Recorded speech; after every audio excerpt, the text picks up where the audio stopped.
વિશ્વકર્માની નવી ટીમ જ્યાં ગુજરાતના રાજકારણનું પાવર સેન્ટર ગણાતા ગાંધીનગર સ્થિત કમલમ ખાતે એક નવા અધ્યાયની શરૂઆત થઈ છે। આજે ગુજરાત પ્રદેશ ભાજપના નવનિયુક્ત હોદ્દેદારો અને જગદીશ વિશ્વકર્માની ટીમે વિધિવત રીતે પદભાર સંભાળ્યો છે। આ માત્ર હોદ્દા ગ્રહણ કરવાનો કાર્યક્રમ નહોતો, પરંતુ આગામી ચૂંટણીઓ અને સંગઠનની મજબૂતી માટેનું રોડમેપ લોન્ચિંગ હતું। ત્યારે નવી ટીમ અને ટીમ લીડર જગદીશ વિશ્વકર્મા સામે કેવા પડકાર છે, શું થયું છે, આવો જોઈએ, જાણીએ, સમજીએ।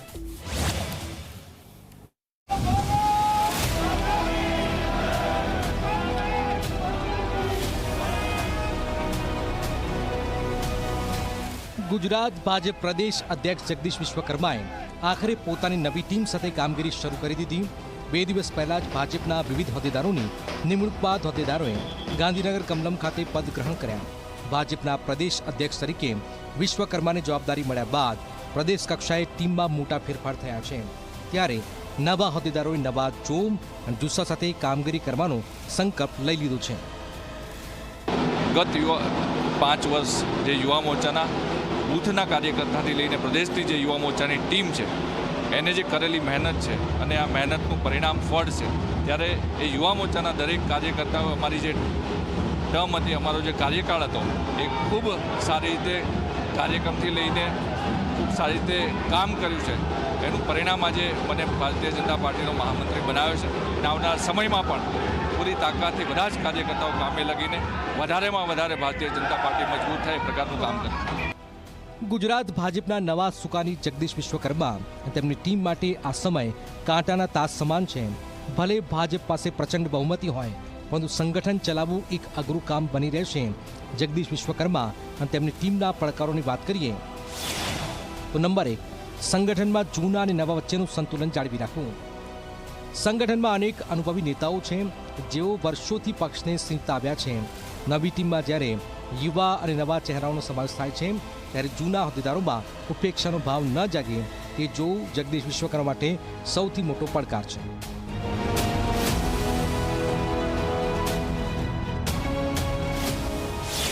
નંબર 2, સરકાર અને સંગઠન વચ્ચેનું સંકલન જાળવવું। ઘણીવાર સરકારના નિર્ણયો અને સંગઠનની અપેક્ષાઓ અલગ હોય છે। જગદીશ વિશ્વકર્મા પોતે મંત્રી રહી ચૂક્યા છે, એટલે તેમની પાસે અપેક્ષાઓ છે કે તેઓ સરકારની યોજનાઓને કાર્યકરો દ્વારા છેવાડાના માનવી સુધી સરળતાથી પહોંચાડે, પરંતુ જો આ સંકલન તૂટશે તો યોજનાઓ માત્ર કાગળ પર જ રહી જશે। નંબર 3, મિશન 2027 અને સ્થાનિક સ્વરાજ્યની ચૂંટણીઓ। ભલે 2027 વિધાનસભા ચૂંટણી હજી દૂર લાગે, પણ તેની પાયાના કામગીરી અત્યારથી શરૂ કરવી પડશે।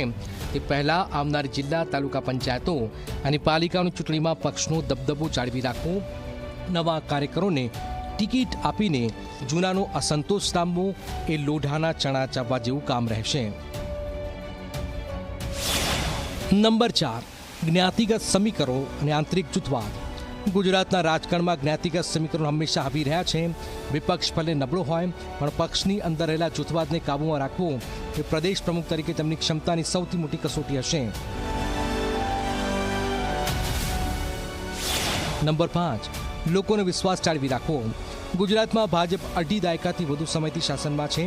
લાંબા શાસન બાદ લોકોમાં જે કુદરતી અસંતોષ ઊભો થાય છે, તેને ખાળવા માટે સંગઠનને સતત લોકોની વચ્ચે રાખવું પડશે। માત્ર ચૂંટણી સમય જ નહીં, પરંતુ રાત દિવસ જનતાના પ્રશ્નો માટે સંગઠન સક્રિય છે તેવું વાતાવરણ ઊભું કરવું પડશે।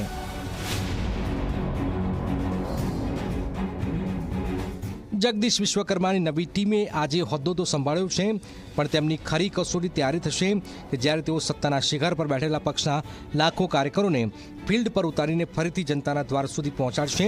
કારણ કે રાજકારણમાં શિખર પર પહોંચવું સહેલું છે, પણ ત્યાં ટકી રહેવું ખૂબ જ અઘરું છે। Bureau report, Zee media.